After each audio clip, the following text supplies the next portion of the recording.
एक दुल्हन तीन दूल्हे, हैरानी की बात है ना। इस प्रथा के अनुसार एक परिवार के सारे भाइयों की शादी केवल एक महिला से ही की जाती है।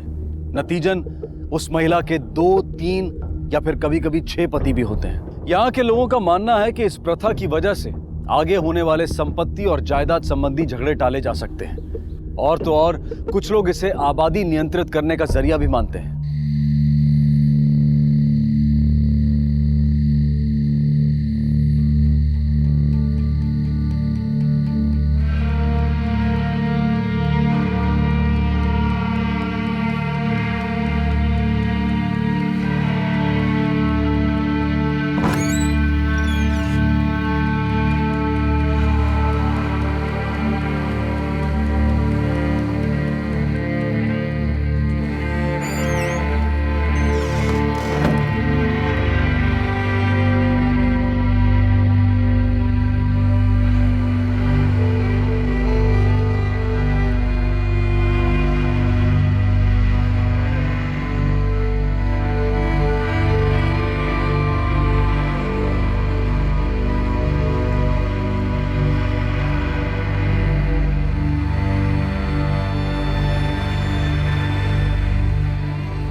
ये प्रथा यहाँ युगों से चली आ रही है और आमतौर पर किसी को इससे कोई एतराज नहीं है। प्रथा के अधीन हर महिला से ये उम्मीद की जाती है कि वो अपना समय, अपनी लगन, अपना प्यार संतुलित तरीके से सभी पतियों में बांटे। दीपू भी इन्हीं महिलाओं में से एक थी।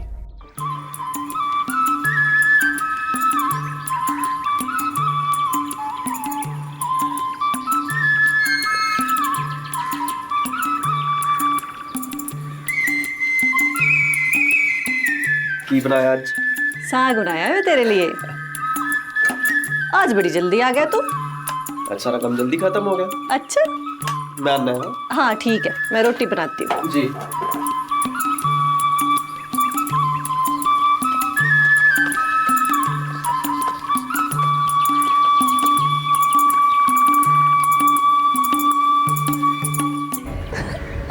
चलो।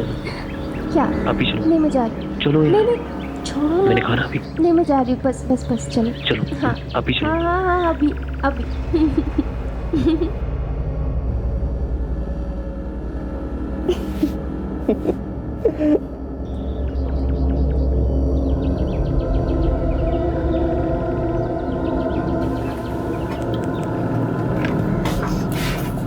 मैं करा कुछ?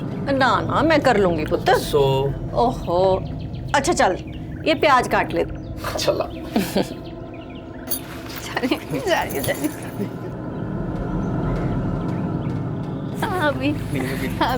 अभी बस।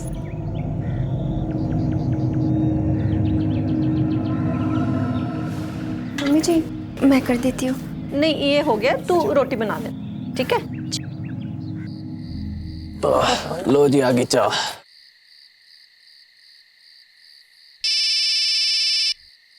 ये लीजिए। ना मुझे पकड़ा। ये लो भाई साहब का फोन आया। भाई साहब का फोन? हेलो जी भाई साहब, क्या हाल? सब ठीक? सब ठीक, सब ठीक। और माँ कैसी है?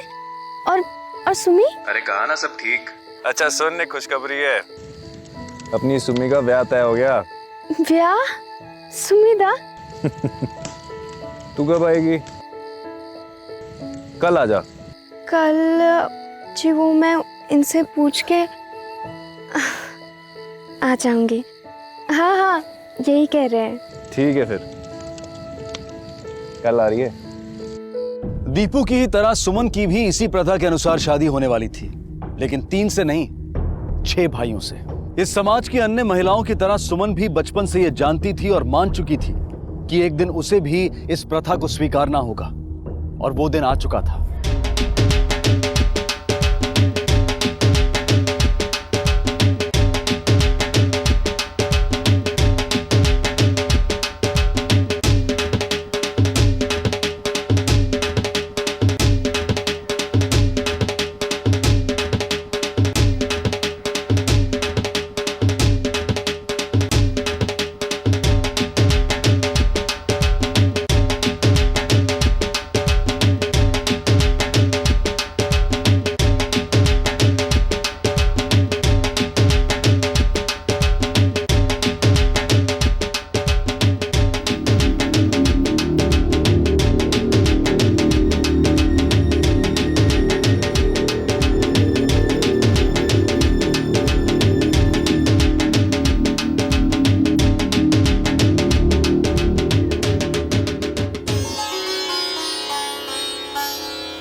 जी पंडित जी। हाँ जी, तो लड़की को बुलाओ।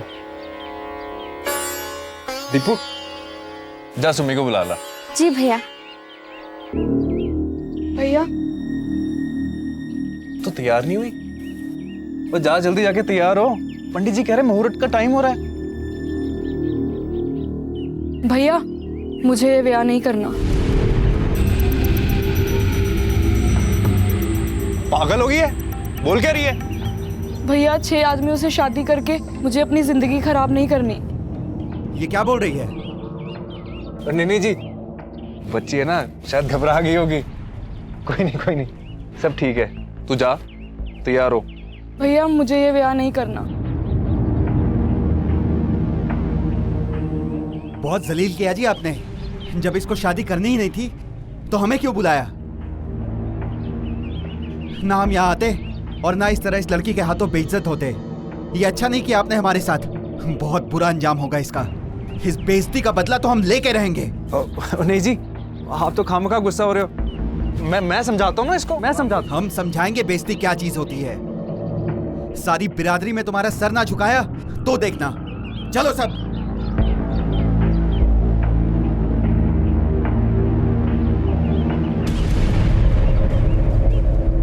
की गल होगी?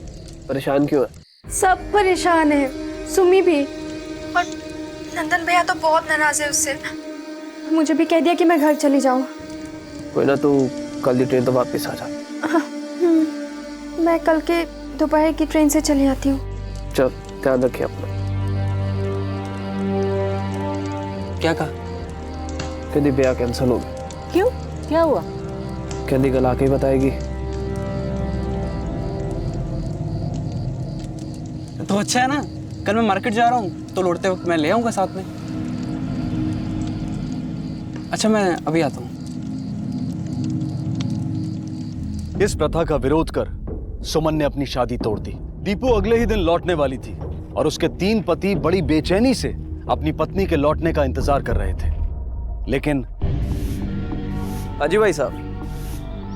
भाई साहब ये दीपा पहुंची नहीं अभी तक, निकली नहीं अभी। 4 घंटे, अब तक तो आ जानी चाहिए थी। भाई साहब पक्का निकली ना वो? अरे चरण जी, मैंने खुद उसे ट्रेन में बिठाया है, अभी तक उसे पहुंच जाना चाहिए था। ठीक है, आप स्टेशन जाके देखिए, मैं यहाँ देखता हूँ। जी।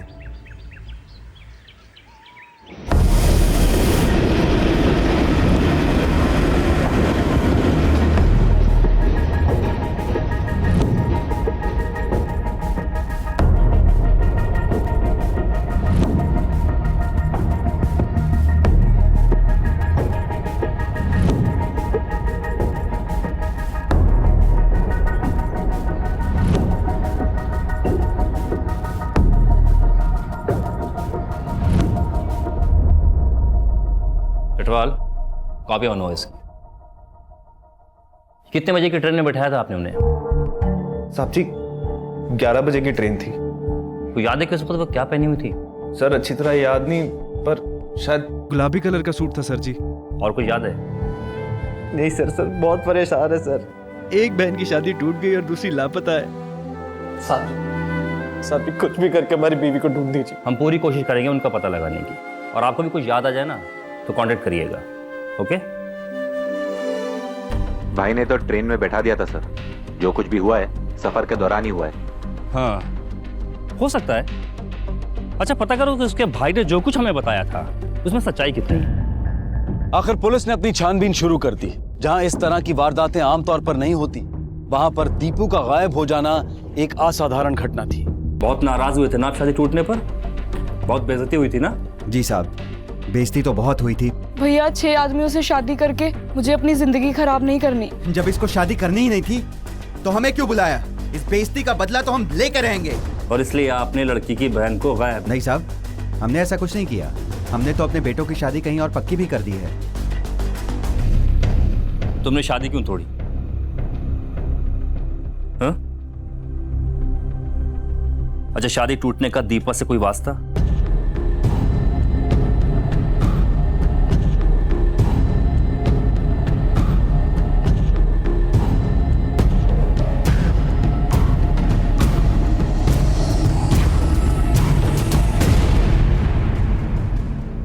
देखो, तुम्हारी बहन कई दिन से लापता है, हा? उसकी कोई खबर नहीं मिल रही। अगर तुम हमें कुछ बता दोगी तो शायद उसे ढूंढने में कुछ मदद मिल जाए हमें।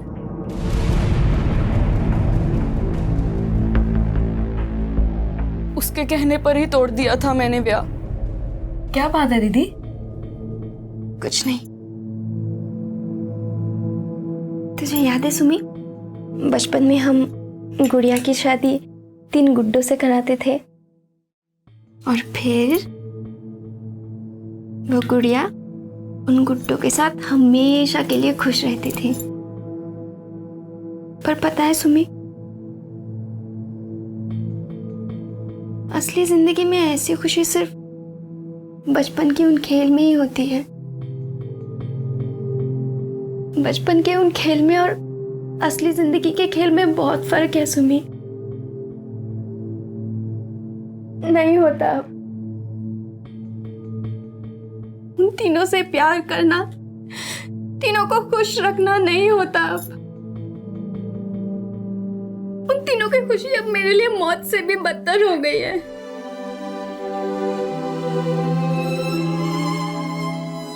कभी कभी जब छूते हैं तो लगता है कि मर जाओ, लाश बन जाओ। फिर दर्द होता है, घिन आती है। सुमी, 3 आदमियों से शादी करके मेरी ये हालत है। तू 6 से शादी करना चाहती है?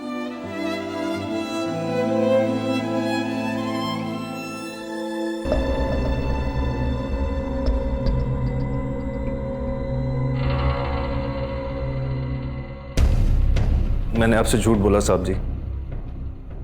मैंने उसे ट्रेन में नहीं बिठाया था। मैंने तो जाते वक्त उसकी शक्ल तक नहीं देखी थी। उसने मेरी छोटी बहन की शादी तोड़वाई। उसने सुमी की जिंदगी बर्बाद कर दी थी सर। अब उससे कोई शादी नहीं करेगा। इस करके मैं उससे बहुत गुस्सा था सर, बहुत नाराज था। चल निकल यहाँ से, निकल यहाँ से। अपनी छोटी बहन का ब्याह तोड़वा दिया। तू उसकी बहन है या दुश्मन? चली जा यहाँ से, जा। आप नहीं जानते भैया, मुश्किल है इस प्रथा को निभाना। लेकिन चली आ रही है ना ये प्रथा सालों से, और सब निभाते हैं। हमारे माँ बाप, उनके माँ बाप, और तू भी तो ये प्रथा निभा रही है। फिर इसकी शादी से क्या तकलीफ थी? तकलीफ है भैया, दिन रात सहते आ रहे हैं। पर मैं सुमी को ये सब सहते नहीं देख सकती। उसकी सारी तकलीफ मैं ले लूं। उसकी बड़ी दीदी हूं मैं, इसलिए उसकी फिक्र है। पर आप हमारे बड़े भाई होने के बावजूद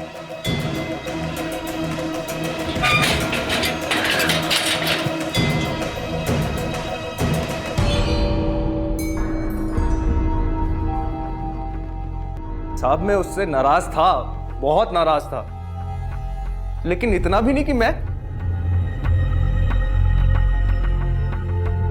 सर वो मेरी बहन थी और शायद इसलिए मैं उससे ज्यादा गुस्सा हो गया, लेकिन वो समझती ही नहीं थी। ये यहाँ के रीति रिवाज हैं सर।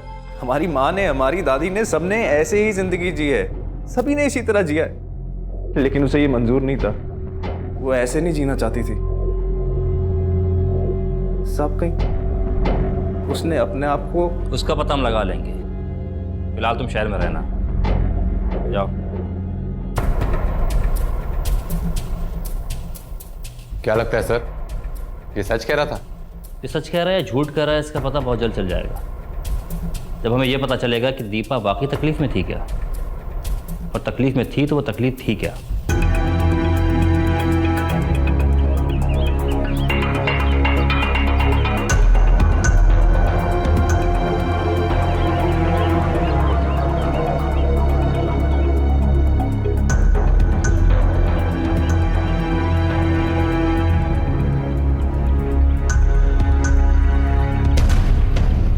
मिलने से क्या लगता था?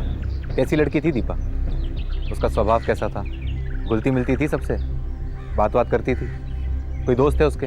हाँ साहब, वो खुश रहती थी, हमेशा सबसे मिलती जुलती थी। लेकिन एक दिन क्या? बताना ब्याह के बाद। साहब, ब्याह के कुछ ही दिन के बाद लड़की घर से भाग गई थी। हाय रब्बा, पता नहीं कहाँ चली गई ये लड़की। लो आगे दो। भैया सब जगह देखा, नहीं मिली। नदी को देखा? भैया वहाँ भी देख लिया, नहीं मिली। कहाँ चली गई? अरे नहीं मिली तभी तो फोन किया आपको। वहाँ भी नहीं। अब मैं स्टेशन पे देख के आता। हाँ,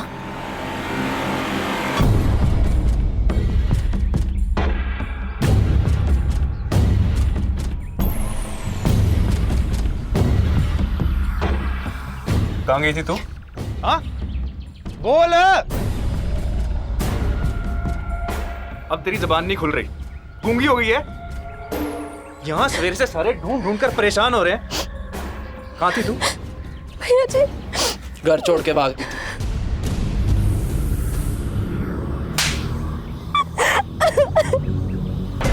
कुछ दिन के बाद ही। ठीक है, ऐसी क्या वजह थी कि दीपू ने घर से भागने की कोशिश की थी? सभी यकीन मानिए, हमें तो खुद नहीं पता नहीं ऐसी क्या परेशानी थी उसे इस घर में। बिना वजह तो कोई यूं घर से नहीं भागता, कोई तो तकलीफ थी उसे। सभी यही सवाल मैंने नहीं, हम सबने पूछा था उससे, और उसने कोई जवाब ही नहीं दिया। हमें लगा उसे घर की याद आ रही होगी। या जाके मिल आती, इसके लिए उसे घर से भागने की क्या जरूरत थी? क्या आप लोग मना करते उसे? नहीं साहब जी, हम क्यों मना करते, बल्कि वो तो मायके आती जाती रहती थी। फिर क्या वजह थी उसके भागने की? कोई तो तकलीफ जरूर थी उसे। सब्जी काश उसने बता दिया होता कि उसे क्या तकलीफ है, असि सब ठीक कर देते। सभी आप मोहल्ले वालों से, पड़ोसियों से पूछ लीजिए, उस दिन के बाद उसे कोई तकलीफ नहीं है। पहले हमें लगा कि उसे आदत नहीं है, पर बाद में उसे आदत पड़ गई थी। तो जो लड़की पहले भागने की कोशिश कर चुकी है वो फिर से भी तो भाग सकती है। या फिर हो सकता है कि भाई झूठ बोल रहा हो, या फिर उसी ने कुछ किया हो, पहले घर से भाग आई, फिर एक छोटी बहन का ब्याह तोड़ दिया, बिरादरी में नाक कट गई। भाई को गुस्सा तो आया होगा। हमें खोज का दायरा बढ़ाना हो। एक काम करो, तुम बाकी डिस्ट्रिक्ट के थानों में भी फोटो भिजवाओ। अगर भाग के गई होगी तो जाएगी तो शिमला से ही। तुम पर्सनली शिमला जाओ और वहां के हेडक्वार्टर में जाकर मिसिंग इंक्वायरी की नोटिस फाइल करके आओ। ठीक है? Yes sir.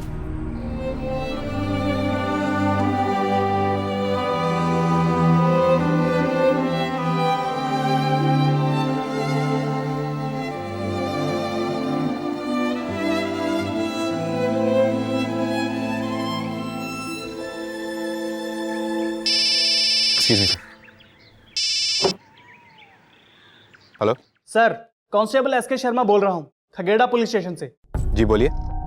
हमें डेड बॉडी मिली है, जो लड़की लापता है उससे मैच करती है। जी शुक्रिया सर। खगेड़ा में डेड बॉडी मिली है जिसकी शक्ल दीपू की दी हुई फोटो से मैच करती है।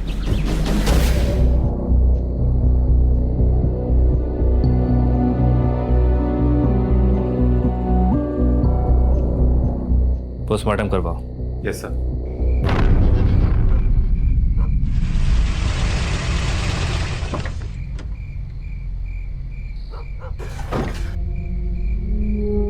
कहाँ है मेरी लाठी? देखिए दीपक की लाश को हमें कुछ देर और रखना पड़ेगा। पोस्टमार्टम कर बॉडी हमारे हवाले कर दीजिए। देखिए मैं जानता हूँ कि ये वक्त आप पर बहुत भारी गुजर रहा है, इस वक्त हमें हमारा काम करने दीजिए। Excuse me. मेरी दीपू। मौत गला घुटने से हुई? जी सर, और जेब में ट्रेन के 2 टिकट मिले, शिमला के। शिमला का 2 टिकट? मतलब वो शिमला किसी के साथ जा रही थी, लेकिन उसके घर वालों ने तो कहा था कि वो अपने ससुराल जा रही है। कुछ तो गड़बड़ है। ऐसा करो, घर वालों को पूछताछ के लिए फिर से राउंड अप करो। ओके? जी सर।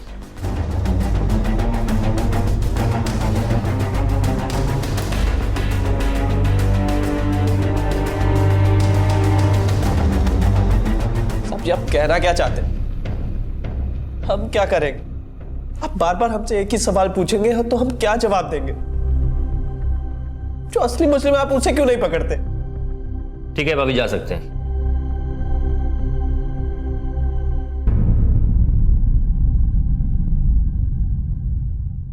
या तो इनमें कोई कुछ छुपा रहा है, या कोई ऐसी चीज है जो हमें नजर नहीं आ रही, लेकिन क्या? ये मामला अब गुमशुदगी से मर्डर केस बन चुका था। पुलिस के पास अब भी कोई जवाब नहीं थे, लेकिन उनके सामने सवाल कई थे। दीपू के ससुराल में सभी उससे प्यार करते थे, लेकिन फिर भी वो शादी से खुश नहीं थी। उसने पहले भी भागने की कोशिश की थी, तो क्या उसने फिर से ये कोशिश दोहराई थी? फिर सवाल उठता है उन 2 टिकट्स का। आखिर किसके लिए था वो दूसरा टिकट? कौन सफर करने वाला था दीपू के साथ? इन सवालों के जवाब पाने के लिए पुलिस ने दीपू से जुड़े सभी पर नजर रखी और आखिर उन्हें वो मौका मिला।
मुझे लगा कि मैं नहीं आऊंगा।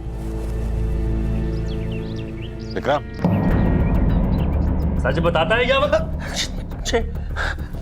6 महीने पहले मैं मीना से मिला था और हम दोनों को एक दूसरे से प्यार हो गया। हम दोनों के लिए मुश्किल था दूर रहना, पर दीपा के साथ उसका ये ब्याह मैं बर्दाश्त नहीं कर पा रही थी। लेकिन विक्रम ने मुझसे वादा किया था कि वो मेरे से ब्याह करेगा, और इसलिए मीना से तेरी शादी नामुमकिन थी। हाँ, लेकिन दीपू अगर रास्ते से हट जाती तो तू मीना से शादी कर पाता। नहीं साहब जी, ऐसा कुछ नहीं। इसलिए तूने दीपू को सब पता था। उसे पता था कि मैं मीना के साथ छिपकर ब्याह करने वाला।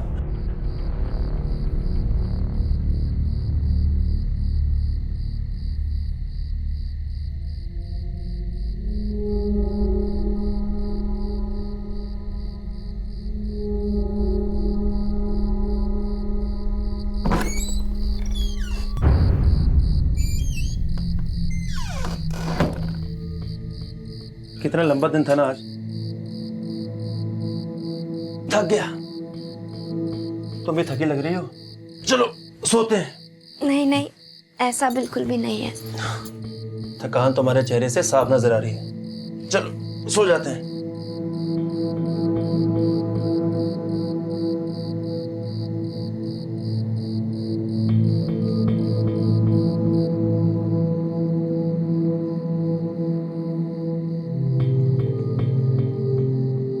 सुनिए जी।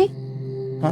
आप मुझसे नाराज है क्या? नहीं तो, लेकिन तुम्हें ऐसा क्यों लगा?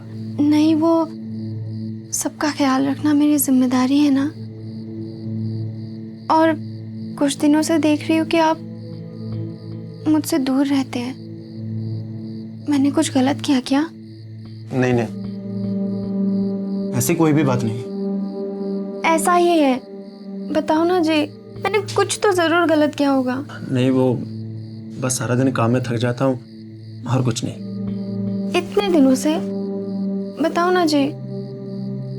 देखो, तुम गलत समझ रही हो।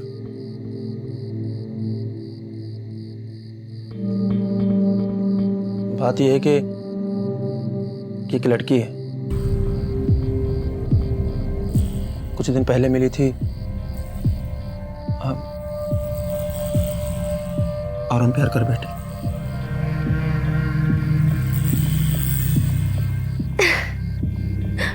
दीपू ने मेरा हमेशा साथ दिया। हम दोनों बहुत अच्छे दोस्त और सारी बातें आपस में बांटते थे। वो मुझसे हमेशा कहती कि मुझे किसी से प्यार करने का पूरा हक है। और तुमने अपने दोस्त को ही मार दिया अपने प्यार के लिए। नहीं साहब जी, मैंने नहीं मारा उसे। क्यों मारूंगा मैं उसे? ताकि तू मीना को अपने घर ला सके और वो हम सब भाइयों में बढ़ जाए। आपको क्या लगता है साहब जी कि मैं मेरी मीना को अपने भाइयों के साथ बांटूं? बस एक दीपा ही थी जो सब सच जानते हुए मेरा साथ दे रही थी। साहब जी, मैं क्यों मारूंगा उसे? क्या क्या बताती थी दीपा तुम्हें? हाँ? तुमने कहा तुम दोनों आपस में हर बात बांटते थे। कोई ऐसी बात जो बहुत जरूरी हो दीपा और तुम्हारे भाइयों के बीच? देखो, तुम चाहते हो ना कि दीपा का तुम्हारे दोस्त के कातिलों का पता लग सके, तो बताओ। मेरे भाई ऐसा कुछ नहीं करेंगे साहब जी। सोमू और दीपू तो एक दूसरे के बहुत करीब थे और दोनों एक दूसरे से बहुत प्यार करते थे। और चरणजीत? भैया तो अपनी धुन में रहते थे। हाँ, शायद उन्हें बुरा लगता होगा कि हम दोनों भाई दीपू के ज्यादा करीब हैं, लेकिन उन्होंने कभी इस बारे में कुछ कहा नहीं। वो है ही ऐसे। कभी लगा नहीं कि चरणजीत गुस्सा है इस बात पर? तुम्हारे और दीपा के बीच कैसे संबंध थे? साहब जी, ये तो हमारी निजी बातें हैं जी। जब तक दीपा जिंदा थी ये निजी बातें थी। दीपा के कत्ल के बाद ये निजी नहीं रही। समझ में आया तेरे? अभी मेरे बातों का सही जवाब दे। तुम्हारे और दीपा के बीच कैसे संबंध थे? जी, कहने को तो हम दोनों एक दूसरे के बहुत करीब थे। हर घर वाले थे बीवी की तरह। मैं उसे बहुत चाहता था, पर वो, साहब जी, मुझे लगा कि वो हम तीनों के साथ एक जैसी ही थी। लेकिन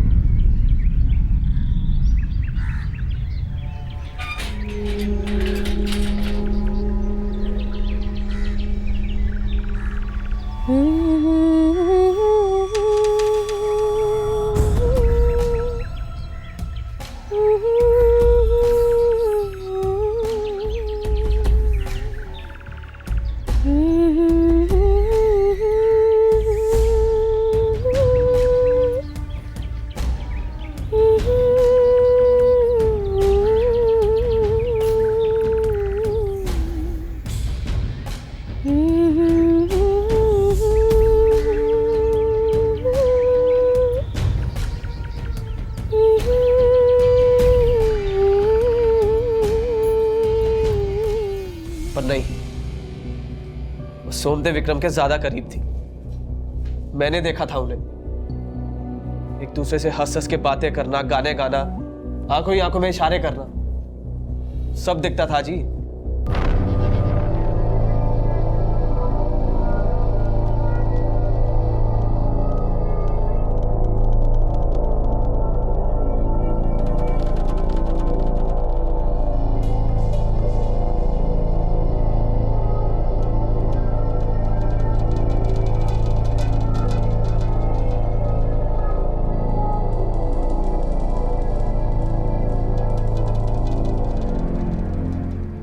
मैं भी यही चाहता था कि वो मुझे भी उनकी तरह देखे, प्यार करे, हंस के बातें करे।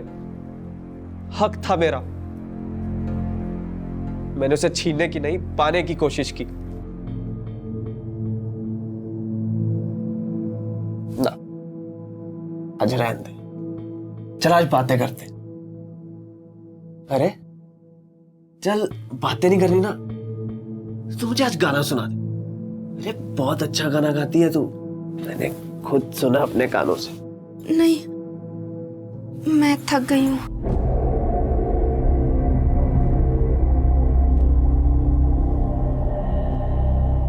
पर वो, उसे मेरा छूना भी पसंद नहीं था। और इसलिए तूने उसे मार दिया? हाँ?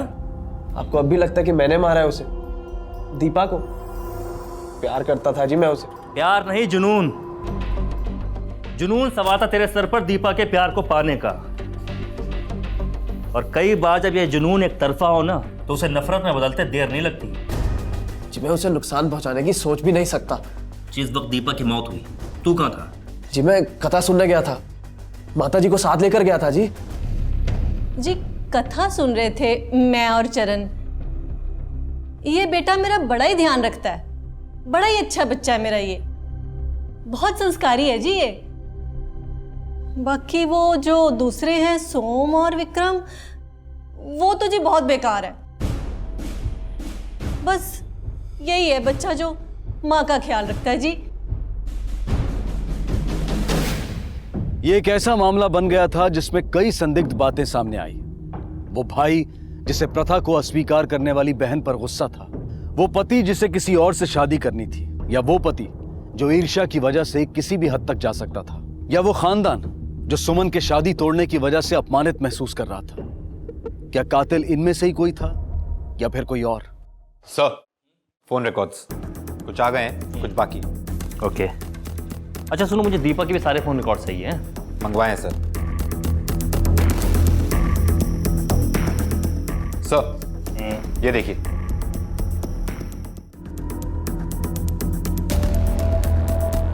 लेकिन जब दीपा की मौत हुई तब तो ये उसके साथ नहीं था। जिसने इसे देखा है ना, उससे भी चेक करवाओ, इसका फोटो सर्कुलेट कराओ और ये पता लगाओ कि क्या स्टेशन के आसपास उसे किसी ने देखा है। Yes sir.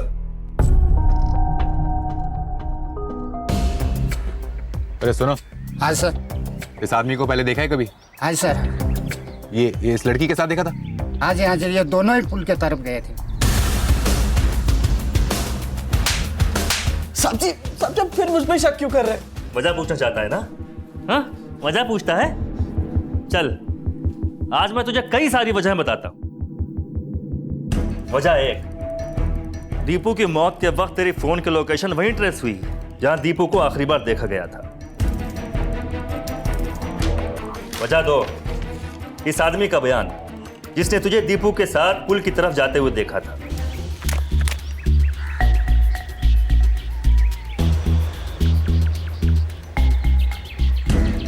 वजह तीन, तेरा झूठ। तूने कहा था ना कि तू अपनी मां के साथ कथा सुनने गया था, झूठ बोल रही थी ये अपने होनहार बेटे को बचाने के लिए। अब सही सही मेरी बातों का तू जवाब दे दे, नहीं तो तेरी इतनी खाल उधेड़ूंगा कि इस घाटी में तेरी चीखों की गूंजें सुनाई देंगी। बोल। प्यार करता था साहब जी मैं उससे, पर उसे मुझसे घिन आती थी। उसका फर्ज था कि हम सबको बराबर प्यार करें, किसी से कम ना किसी से ज्यादा।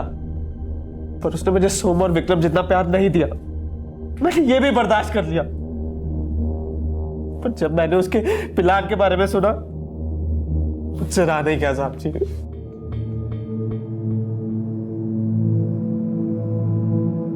दीपू,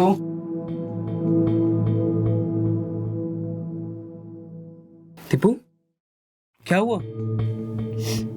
बताओ तो सही। मुझसे अब और नहीं होता। कल रात चरण जी फिर से आए थे मेरे कमरे में, मुझे छूने की कोशिश की उन्होंने। मैं अब और सहन नहीं कर सकती। ऐसा लगता है कि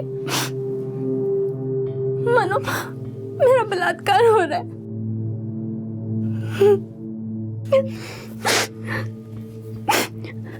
अब बस एक ही रास्ता है, हम भाग जाएंगे। जब तुम घर से वापस आओगी मैं तुम्हें लेने खुद आऊंगा। हम शिमला जाएंगे और वहां से दिल्ली। वहां मेरा दोस्त रहता है। अब सब कुछ मैं संभालूंगा। अब बस बहुत हो गया।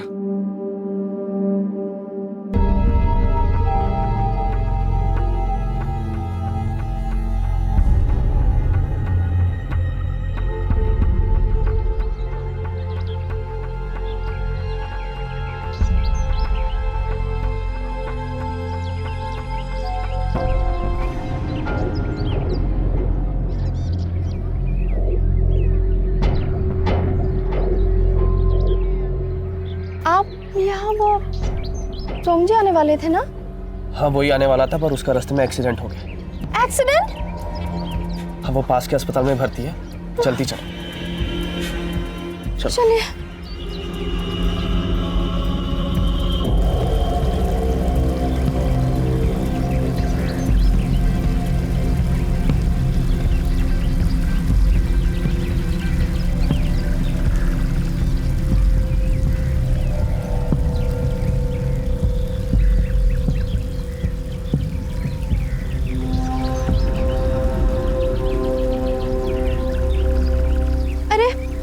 आप यहाँ क्यों रुक गए?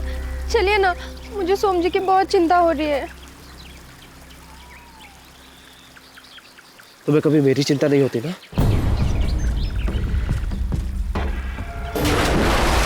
और फिर तूने उसे मार दिया।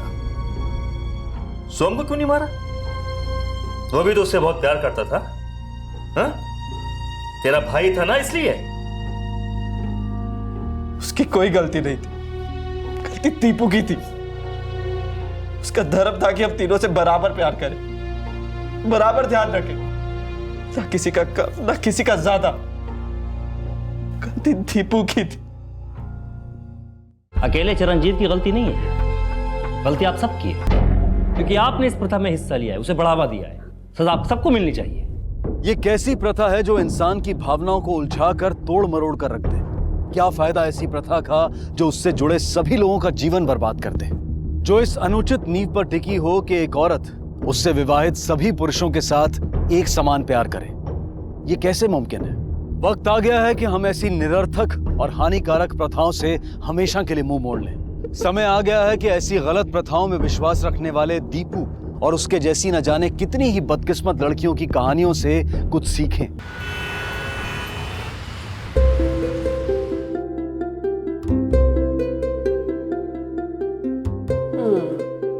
अब अच्छी लग रही है तू। मेरे नए पापा मुझे पसंद तो करेंगे ना? हाँ बिल्कुल, वो तो तुझे देख के बहुत खुश हो जाएंगे। अरे बच्ची तैयार हो गई? हाँ हो गया। आजा बेटा, आपके नए पापा आपका इंतजार कर रहे हैं। आजा आजा आजा, शाबाश।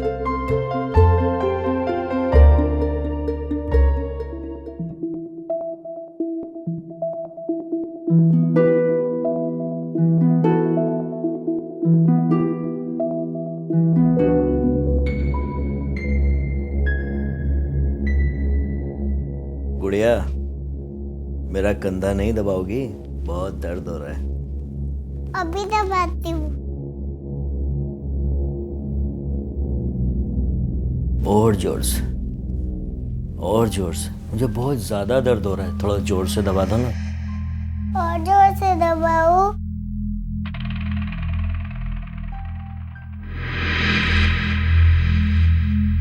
वेरी गुड, और जोर से।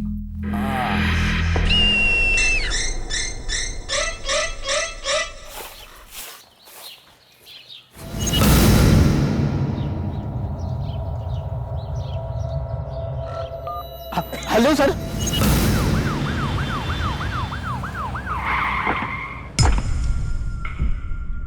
चलिए हटिए, किनारे हटिए। हटिए। किसने कॉल किया था? हाँ साहब, मैंने किया साहब। तुम्हें कैसे मिली है?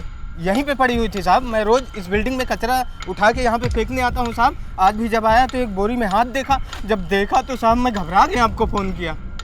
इस बच्ची को पहले यहाँ कहीं देखा है क्या? नहीं साहब, वैसे तो इसी बिल्डिंग का कचरा उठा के मैं यहाँ फेंकता हूँ। अगर इस बिल्डिंग की होती तो जरूर मैं पहचानता होता साहब। त्यागी जी सर। लाश को पोस्टमार्टम के लिए भेजो और बच्ची और इसके माँ बाप के बारे में पता करो। और शहर की सारी चौकियों में पता करो कि पिछले कुछ दिनों में किसी बच्चे के लापता होने की रिपोर्ट तो दर्ज नहीं हुई है। जी बिल्कुल। माँ की कोख से सिर्फ एक बच्चे का जन्म नहीं होता, बल्कि एक उम्मीद का भी जन्म होता है। और शायद इसीलिए कहते हैं कि बच्चे भगवान का रूप होते हैं।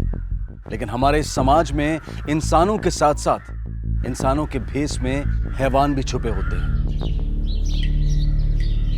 सर 2 दिन हो गए, लेकिन अभी तक किसी ने भी आकर बॉडी क्लेम नहीं करी है, ना ही किसी थाने में किसी ने मिसिंग रिपोर्ट लिखवाई है। कोई तो जानता होगा उस बच्ची को। एक काम करो त्यागी, जी अखबार में ऐड दे दो, हो सकता है शक्ल देखकर कोई पहचान जाए। सर अभी एक फोन आया था, NH24 के पास जो जंगल है तो वहाँ एक 7-8 साल के बच्चे की लाश मिली है। सर ये निशान तो ठीक वैसा ही है जैसे उस बच्चे की बॉडी पे था। 3 दिन में 2 बच्चों की लाशें। तो दोनों के मर्डर का तरीका तकरीबन एक जैसा है। कोई ना कोई कनेक्शन तो जरूर है इन मर्डर्स के बीच में। एक काम करो, इसे पोस्टमार्टम के लिए भेजो। अनिल, बॉडी उठाओ। आसपास के इलाके में किसी ने तो देखा होगा इसको।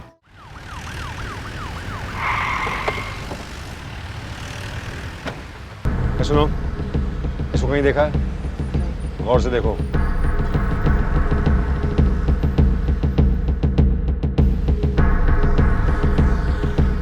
इसको कहीं देखा है तुमने? नहीं सर। गौर से देखो इसे। नहीं सर, नहीं देखो। आगे ऑटो स्टैंड है, वहाँ पूछ लीजिए सर। ए सुनो, इसको देखा है क्या? जरा हाँ साहब। इस बच्चे को देखा कहीं? हाँ साहब, इसे मैंने देखा है। कहाँ? साहब इसे मैंने परसों देखा है, उस वाले होटल में जाते हुए साहब, उसमें। पक्का? पक्का साहब, मैं रोज होटल के बाहर से अपनी सवारी उठाता हूँ और छोड़ता हूँ। परसों रात जब मैं अपनी सवारी का वेट कर रहा था साहब, तब इस बच्चे को मैंने एक लंबी सी गाड़ी से उतरते हुए देखा था। पर साहब बच्चा बहुत डरा हुआ था, रो रहा था साहब। कौन था साहब? साहब एक आदमी था, पर साहब उसको मैं गौर से देख नहीं पाया साहब। गाड़ी का नंबर याद है? नहीं सर, गाड़ी का नंबर तो याद नहीं है, पर हाँ सिल्वर रंग की साहब गाड़ी थी। चलो, परसों रात में ये बच्चा इस होटल में आया था? नहीं सर। ध्यान से देखिए, हो सकता है याद आ जाए। नहीं सर, मैंने इस बच्चे को नहीं देखा। पक्का? यस। बच्चे को देखा है कहीं आपने? तुमने इस बच्चे को देखा क्या? परसों रात में आया था, गौर से देखो उसे। हाँ सर, इस बच्चे को मैं देखा था, स्वीट पे जा रहा था एक आदमी के साथ। उस आदमी को तुम पहचान सकते हो? नहीं सर, स्वीट पे जाने के हमें अलाउड नहीं है। जब लिफ्ट बंद हो रहा तभी मैं इसको देखा। ठीक है सर, फ्लोर बॉय कह रहा है कि एक बच्चे को प्रीमियम सूट से जाते देखा था, मगर स्टाफ मना कर रहा है जाने के लिए। अपना रजिस्टर दिखाइए। परसों रात ये स्वीट किसके नाम पे बुक था, मुझे बताइए। सॉरी सर, ये हमारे होटल के रूल्स के खिलाफ है, मैं आपको रजिस्टर नहीं दिखा सकती। अच्छा, अपने मैनेजर को बुलाइए। जाके ये सारे सीसीटीवी फुटेज इकट्ठा करो। ओके। हेलो सर, पुलिस आई है, वो किसी बच्चे के बारे में इंक्वायरी कर रही है। यस सर, आप आ जाइए। जी सर। आप यहाँ के मैनेजर हैं? जी। तो आप अपना रजिस्टर यहाँ दिखाएंगे या थाने में आपस में तय करके बताइए मुझे।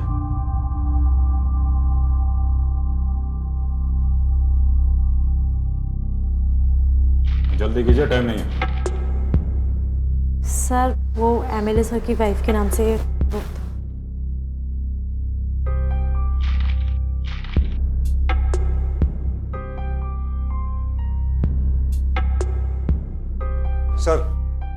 सर ये कह रहा है कि उस दिन का सीसीटीवी फुटेज नहीं है इसके पास। क्यों नहीं है? सर मैं उस दिन सो गया था। सो रहा था। आईडी की फोटोकॉपी है या वो भी नहीं आपके पास? यस। दिखाइए।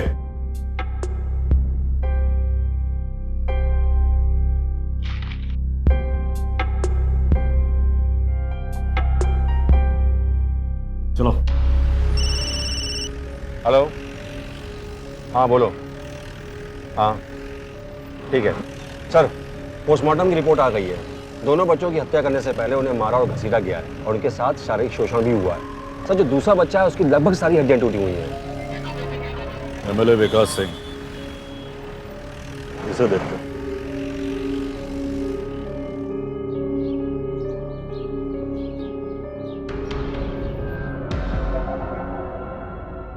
सर, एमएलए साहब अंदर एक इंपॉर्टेंट मीटिंग में है।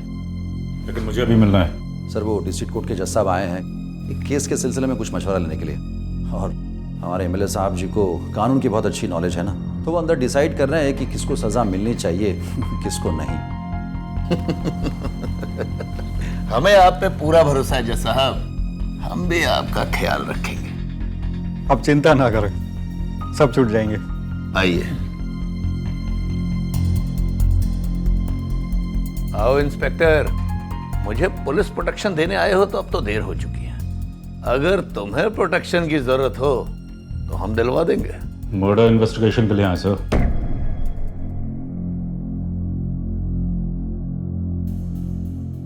6 तारीख की रात में आपकी बीवी के नाम से एक स्वीट बुक था, वहां एक बच्चा भी था जिसकी आज लाश मिली है। कहाँ की बात कर रहे हो इंस्पेक्टर?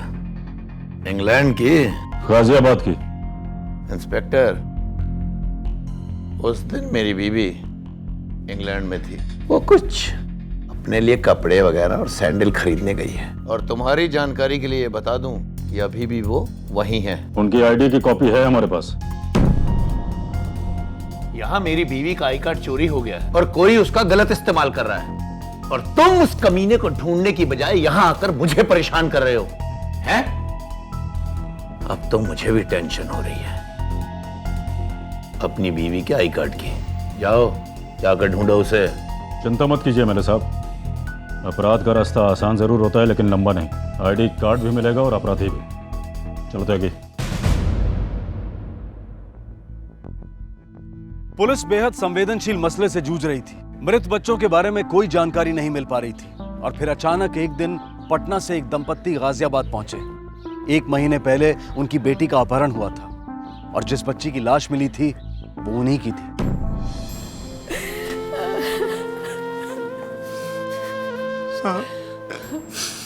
अपनी बिटिया साहब 1 महीना पहले ही अपहरण हुआ था साहब। और साहब इसकी रिपोर्ट हम पटना के थाने में भी दर्ज करवाए थे साहब, लेकिन आज तक कुछ नहीं हुआ साहब। साहब बहुत छोटी थी वो, उसकी उम्र ही क्या थी? कोई किसी इसके साथ कैसे कर सकता है साहब? आप अपना स्टेटमेंट लिखवा दीजिए और हौसला रखिए, जिसने भी ये किया है हम उसे छोड़ेंगे नहीं। सर ये केस दिन ब दिन उलझता ही जा रहा है। एक काम करो त्यागी जी, आसपास के जितने भी स्टेट्स हैं वहाँ जितने भी बच्चे किडनैप हुए सबके डिटेल्स निकालो। हो सकता है हमें दूसरे बच्चे के बारे में भी पता चल जाए। जी बिल्कुल।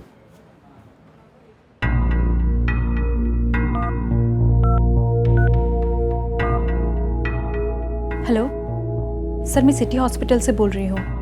यहाँ एक 13 साल की बच्ची मर गई है अबॉर्शन के वक्त। मैं सामने नहीं आ सकती, मेरी जॉब खतरे में पड़ जाएगी।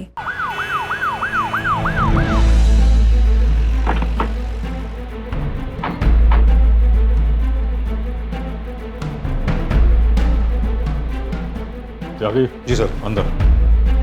कल को 13 साल की बच्ची आई थी अबॉर्शन के लिए। 1 मिनट सर, चेक करके बताता हूँ। नहीं सर, कल की डेट में कोई लड़की एडमिट नहीं हुई। हर जगह रिकॉर्ड चेक करो।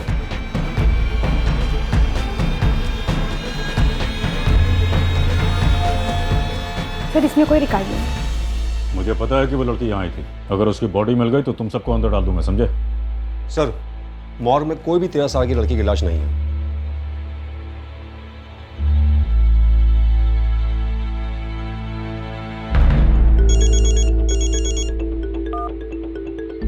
हेलो, इंस्पेक्टर रावत बोल रहा हूँ। हाँ सर, 1 मिनट। कहाँ है वो लड़की की लाश? मुझे नहीं पता सर। सर मैं सच बोल रही हूँ, मैंने खुद देखा था। 13-14 साल की लड़की थी, 3 महीने से ज्यादा की प्रेगनेंसी थी। तुम पुलिस स्टेशन आकर उस लड़की को पहचान सकती हो? हाँ सर।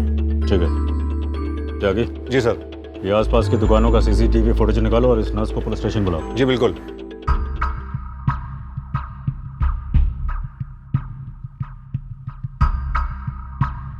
सर यही है वो लड़की के साथ जो ये औरत है, इसको पहचानते हो तुम? नहीं सर, मैं इसे नहीं जानती। त्यागी जरा नंबर प्लेट पे जूम करो, पता करो ये गाड़ी किसके नाम पर रजिस्टर्ड। जी बिल्कुल। तुम्हें पक्का यकीन है ये लड़की 13 साल की थी? जी सर। सर गाड़ी नई ज्योति अनाथालय के नाम पर रजिस्टर्ड है।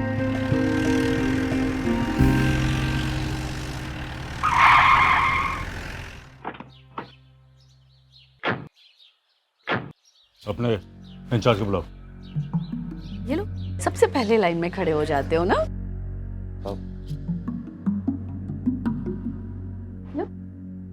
मैडम पुलिस आई है।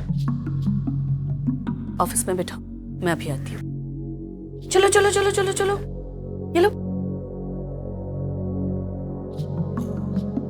ये कैसे हो सकता है? ये आप क्या कह रहे हैं? हमारे बच्चों के साथ ऐसा नहीं हो सकता।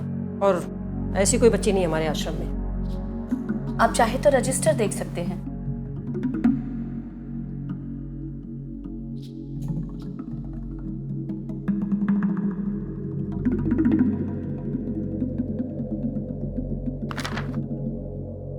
गाड़ी उस दिन बाहर गई थी? गाड़ी अक्सर बाहर जाती है। हाँ, लेकिन बच्चे नहीं जाते उसमें। सर यहाँ उस लड़की का कोई जिक्र नहीं है। मैंने आपसे पहले ही कहा था, हमारे बच्चे सुरक्षित हैं। गाड़ी चलाता कौन है? हमारा ड्राइवर मुकेश। त्यागी? जी सर। थाने बुलाओ उसे। जी बिल्कुल।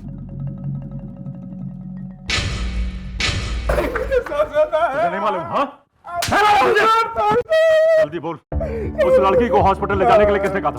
साहब मैं सच बोल रहा हूँ साहब। सच बोल रहा है? साहब मैं तेरी हड्डियां तोड़ दूंगा, बता रहा हूँ। साहब मैंने को कुछ नहीं मालूम। कुछ नहीं साहब मालूम? साहब, मेरी बात सुनिए साहब, मेरी बात का यकीन कीजिए साहब। साहब हम तो गाँव गए थे, हमारी बीवी की डिलीवरी। मेरी बीवी की डिलीवरी। साहब छुट्टी में। जल्दी बोल, कौन किसने बोला? साहब साहब किसने बोला था ले जाने के लिए? मेरी बीवी की डिलीवरी साहब, मेरी बात का यकीन कीजिए साहब। ये सच कह रहा है, इसकी बीवी से बात हुई थी, ये वही था। कुछ भी खाओ त्यागी, हमें कोई ना कोई सबूत उस अनाथालय से ही मिलेगा।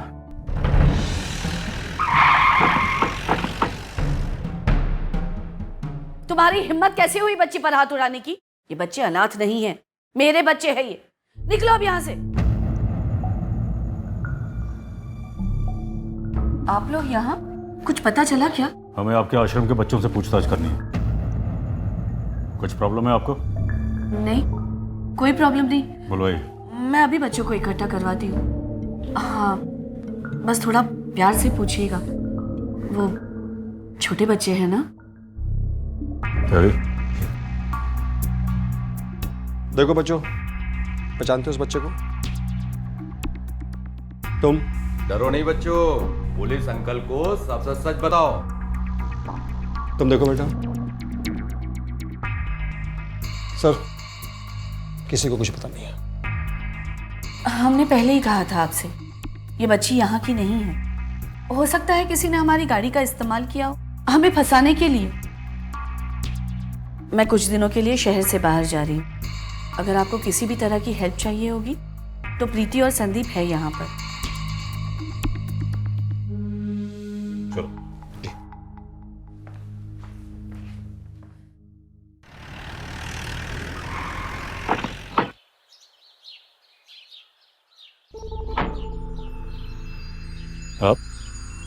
आप यहाँ कैसे?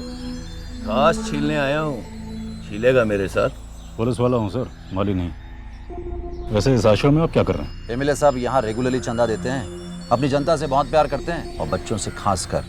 बस इंस्पेक्टर, तुम अपनी छानबीन पर ध्यान दो। रोज रोज अखबार में पढ़ता हूँ कि आज यहाँ वो मरा, कल वहाँ वो मरा। बहुत दुख होता है ये सब पढ़कर मुझे। मुझे भी। चलो त्यागी। जी सर।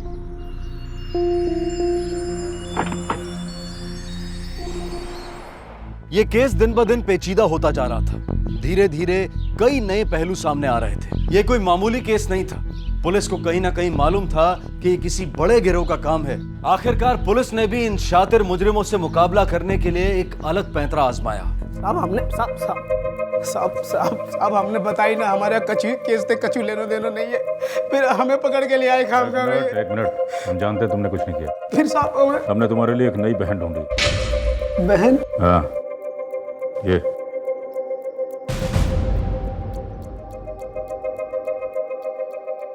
अब इसकी आश्रम में नौकरी लगवाना तुम्हारा काम है। साहब हम जितना कह रहा हूँ उतना सुनो।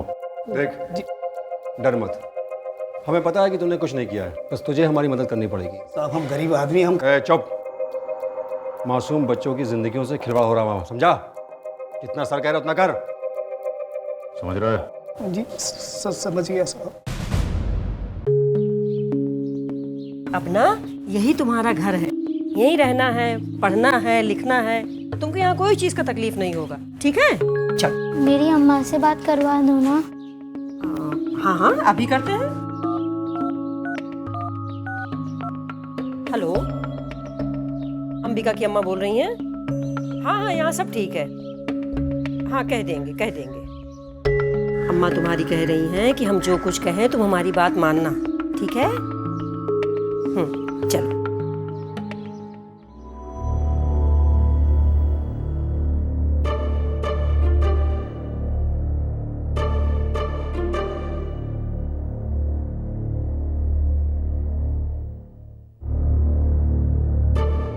शादी हो गई इसकी? नहीं साहब, अभी कहाँ शादी भई है। अभी तो हम यहाँ के दहेज को सामान जुटा रहे हैं, तो सोचो कि बात कर रहे थे नौकरी के ताई। क्या क्या काम कर लेते हो? साहब सब आता है मुझे, झाड़ू पोछा। ठीक है ठीक है। देख, तुझे यहाँ मेरे ऑफिस की साफ सफाई करनी है और यहीं आश्रम में ही रहना होगा, ठीक है? धन्यवाद साहब जी। चल है वो काम, आजा आजा आजा चल।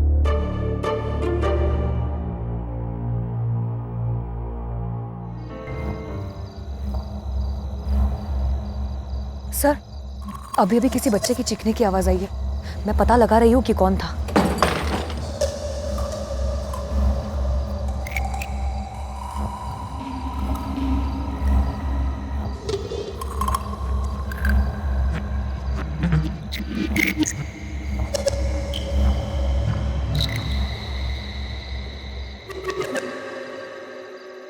गोरखपुर से जो फल उठाए थे वो आपके फार्म हाउस पर रवाना कर दिए हैं। सर, जंगल में जिस बच्चे की बॉडी मिली थी वो बच्चा रांची से था। उसके घर वालों को 10,000 एडवांस दिया था ये कहकर कि उसको नौकरी मिलेगी। उसके बाद से ना तो उसका फोन आया और ना ही पैसा। मैं इंतजार कर रहा हूँ कि ऋचा के हाथ एक बार सबूत लग जाए, बस उसके बाद मैं इन आश्रम वालों को देखता हूँ। जी।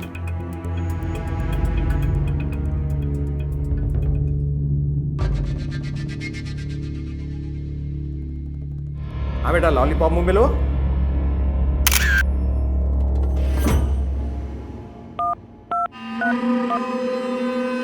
सर यहाँ बच्चों की फोटोज खींची जा रही है, लगता है ये फोटोज क्लाइंट्स को भेजी जाएंगी। सर ये तो चाइल्ड ट्रैफिकिंग का मामला लगता है। ऋचा कुछ भी करो, हमें उस कैमरे की चिप चाहिए। जी सर, मैं कोशिश करती हूँ सर। नई ज्योति अनाथालय में छोटे छोटे बच्चों को इंसान नहीं बल्कि बिकाऊ चीज समझा जा रहा था। मेकअप लगाकर उन मासूमों को मंडी में बेचने की तैयारी हो रही थी। हाल ही में हुए एक सर्वे के अनुसार भारत में हर साल लगभग 60,000 बच्चे लापता हो जाते हैं और इनमें से ज्यादातर बच्चे तस्करी का शिकार होते हैं। पिछले 10 सालों में बच्चों का यह अवैध व्यापार लगभग 4 गुना बढ़ा है और दिन प्रतिदिन इसमें बढ़ोतरी होती जा रही है और ये बेहद चिंता का विषय है। पुलिस इस केस को सॉल्व करने के लिए अपना सारा जोर लगा रही थी। वो अपने हाथों से ऐसा कोई सुराग नहीं जाने दे रही थी जिससे वो गुनहगारों को पकड़ सकें। और अब पुलिस की सारी उम्मीदें टिकी थी कैमरे में कैद उन तस्वीरों पर।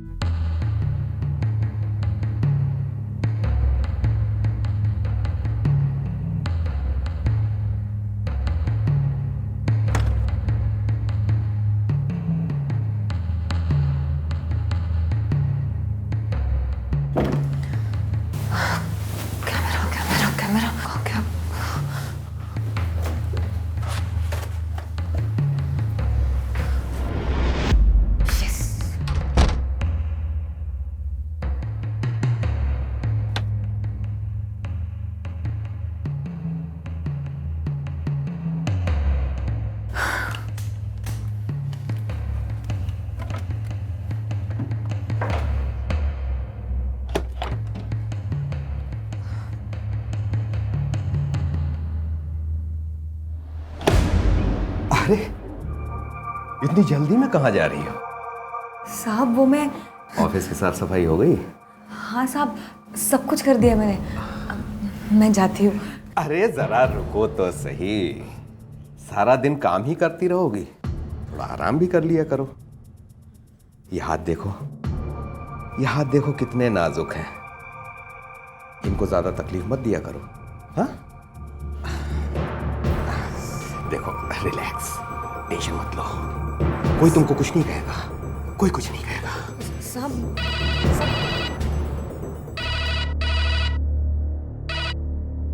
हेलो जी सर।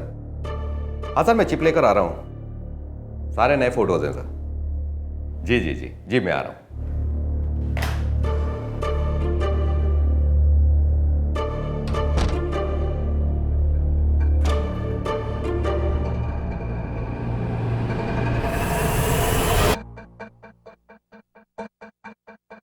चिप तो इसी में थी।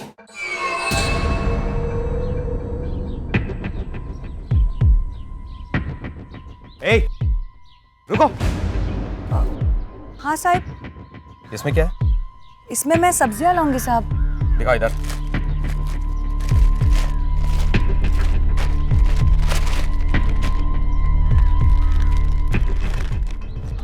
गार्ड! गार्ड! ये साहब,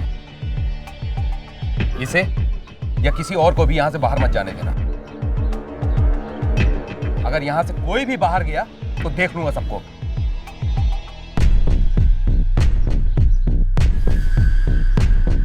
समझ में आ गया ना?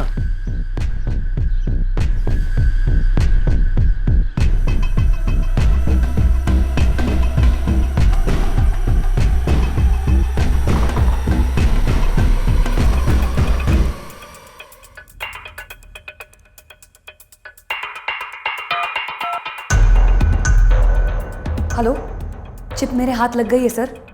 बस मैं यहाँ से निकल नहीं पा रही हूँ। कुछ भी करो ऋचा, लेकिन वहां से निकलो। वो चिप हमारे लिए बहुत इंपॉर्टेंट। यस सर, मैं पूरी कोशिश कर रही हूँ। एमएलए साहब, वो कैमरा वो क्या कर रहे हो Sandeep?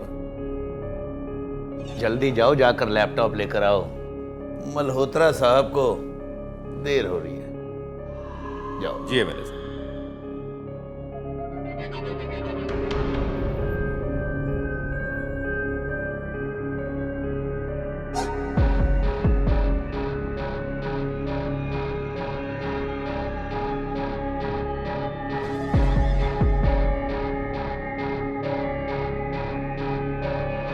I like this one.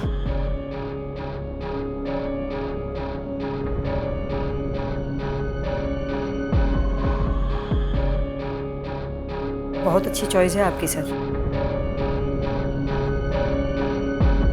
ये तो हम सबका भी फेवरेट है। संदीप, वरुण को बुला के लेके आओ। वरुण! वरुण! वरुण! अंबिका, वरुण को देखा तुमने? नहीं, मैंने तो उसे नहीं देखा। हाँ क्या है? वरुण! वरुण! वरुण! चलो बाहर आओ। बाहर आओ। बाहर आओ जल्दी। चलो। नहीं, मैं नहीं रहूंगा। नहीं जाओगे? नहीं जाओगे?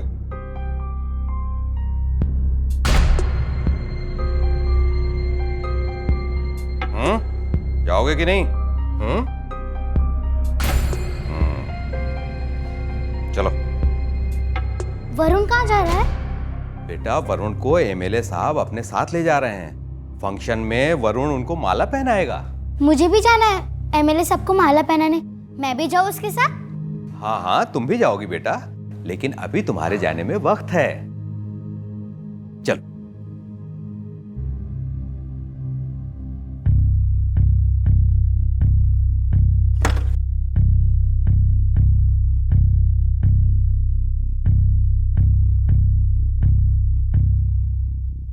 बैठा क्यों है? खड़ा हो जा, खड़ा हो जा, खड़ा हो जा। शाबाश। भाई, इंदर जी के यहाँ का खाना कमाल का था। अरे हमको तो सबसे बढ़िया तंदूरी रोटी लगी। दीदी। हाँ? वरुण कब आएगा? तू क्यों टेंशन ले रही है? आ जाएगा।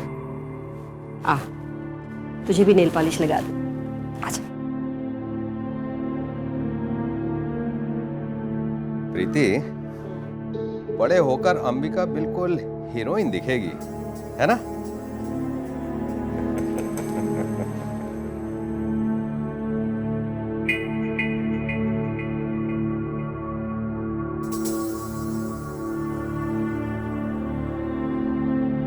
वरुण? वरुण, फंक्शन कैसा था? क्या हुआ? खाने में क्या मिला?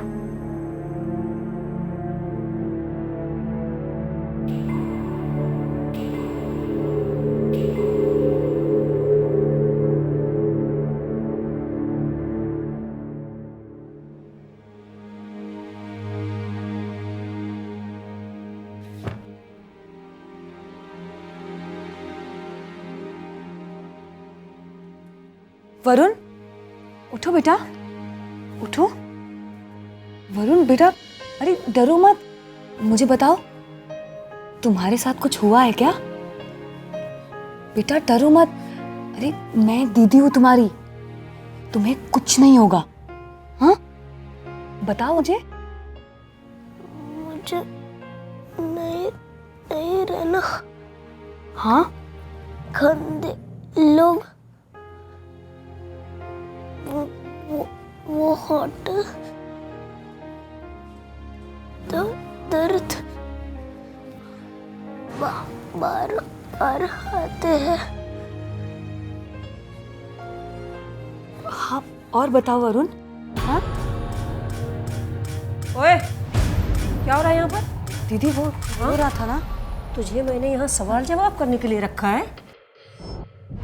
चल निकल यहाँ से, बोरिया बिस्तर बांध अपना और निकल यहाँ से।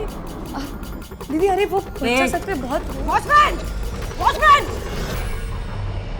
इस लड़की को उठाकर बाहर फेंक दो। दीदी अरे वो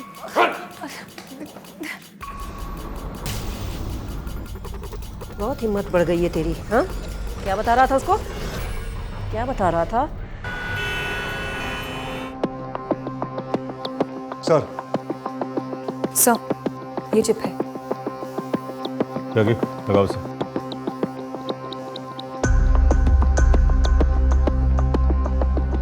यस, अब नहीं बच पाएंगे ये लोग। सबूत हमारे सामने अभी कभी रेड में। लेकिन सर वारंट तो कल सुबह ही मिल पाएगा, अभी तो कोर्ट बंद है। एक काम करो त्यागी, आश्रम के बाहर अपने खबरी लगा दो और उनके हर एक मूवमेंट पर नजर रखो। वहाँ क्या हो रहा है, कौन आ रहा है, कौन जा रहा है, मुझे पल पल की रिपोर्ट चाहिए। समझे? बिल्कुल। Good job Richa. Thank you sir. तस्वीरों से पुलिस को पुख्ता सबूत तो मिल ही गए थे, लेकिन साथ ही उन्हें इस बात का एहसास भी हो गया था कि जुर्म कितना संगीन है। वो अनाथालय में छिपे गुनहगारों को पकड़ सकते थे, लेकिन कानून ने उनके हाथ बांध रखे थे। इधर पुलिस सुबह का इंतजार कर रही थी और उधर अनाथालय में अंधेरा और खौफनाक होता जा रहा था।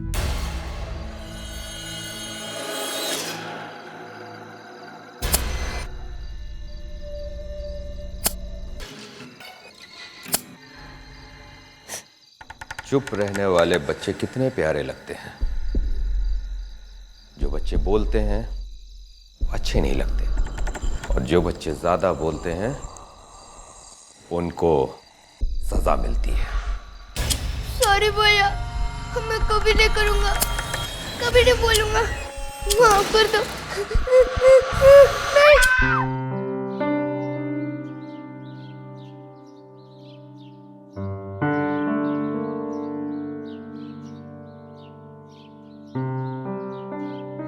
एमएलए साहब आप बिल्कुल चिंता ना करें, हम पहुंचा रहे हैं। अरे तू? दीदी वरुण का है, मैं उसे कब से ढूंढ रही हूँ। बेटा तू उसकी चिंता मत कर, वो एकदम ठीक है। उसके मम्मी पापा आए थे ना नए वाले, उनके साथ चला गया वो। मुझसे बिना मिले चला गया? उसे देर हो रही थी ना, इसलिए चला गया। तू चल मेरे साथ, चल अब बैठ, जल्दी से तैयार कर दूं तुझे। तैयार क्यों दीदी? भूल गई ना? अरे नेताजी को आज तूने माला पहनाना है, जाना है ना? जी दीदी।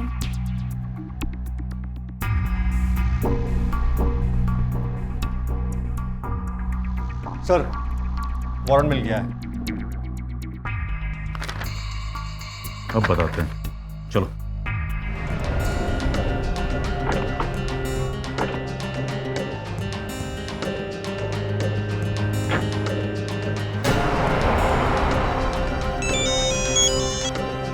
हाँ बोलो। सर ये लोग हम बच्चों को गाड़ी में बिठा के कहीं लेके जा रहे हैं सर। तुम उनका पीछा करो और हमें बताते रहो कहाँ ले जा रहे हैं, हम पहुंच रहे हैं। ठीक है सर, चल चल चल जल्दी चल।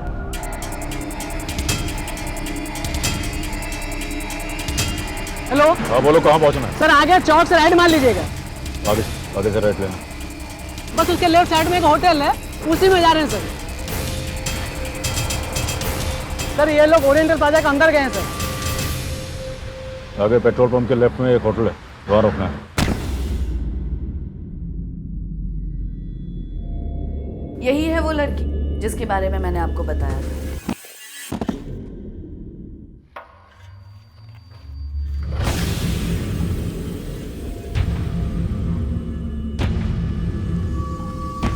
एमएलए साहब क्या कहेंगे?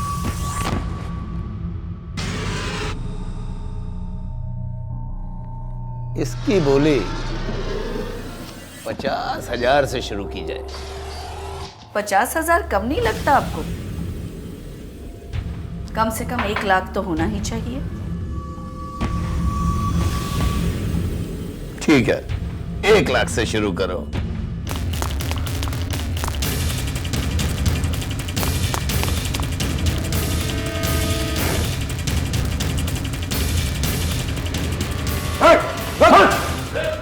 चलो चलो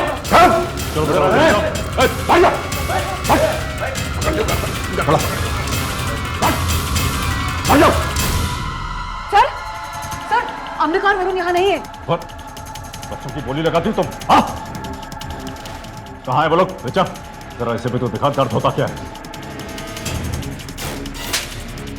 बोल, अंबिका और वरुण कहाँ है? कहाँ है अंबिका और वरुण? वरुण मर गया। और अंबिका कहाँ है? मैंने पूछा अंबिका कहाँ है? बोल। बिक गई। कहाँ है वो? इसी होटल में। इस होटल में कहाँ पे है? 2nd फ्लोर पर, रूम नंबर 202।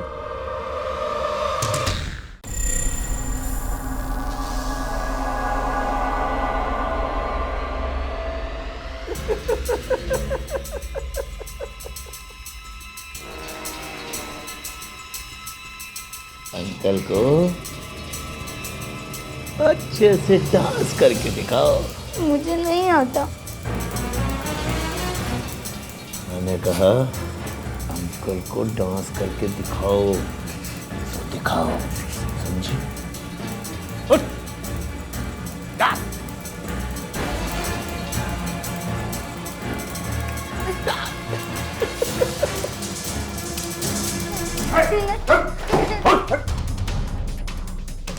इंस्पेक्टर, तुझे मेरी पहुंच का अंदाजा नहीं है।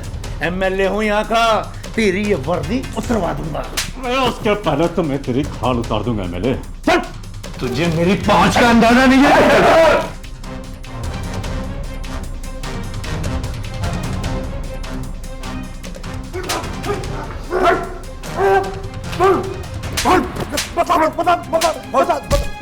बता दो।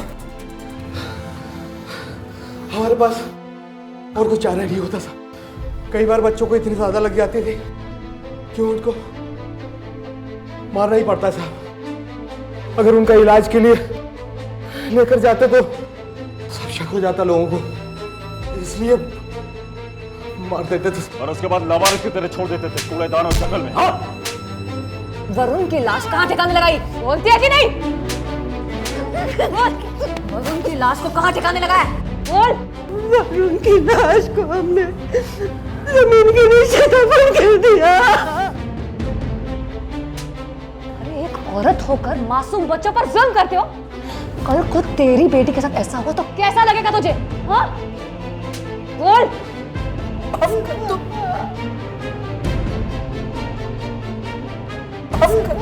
सांस छीलने का बहुत शौक है तुझे। छिलवाता हूं तुझसे खांसी। जेल में खांसी छीलना तुम।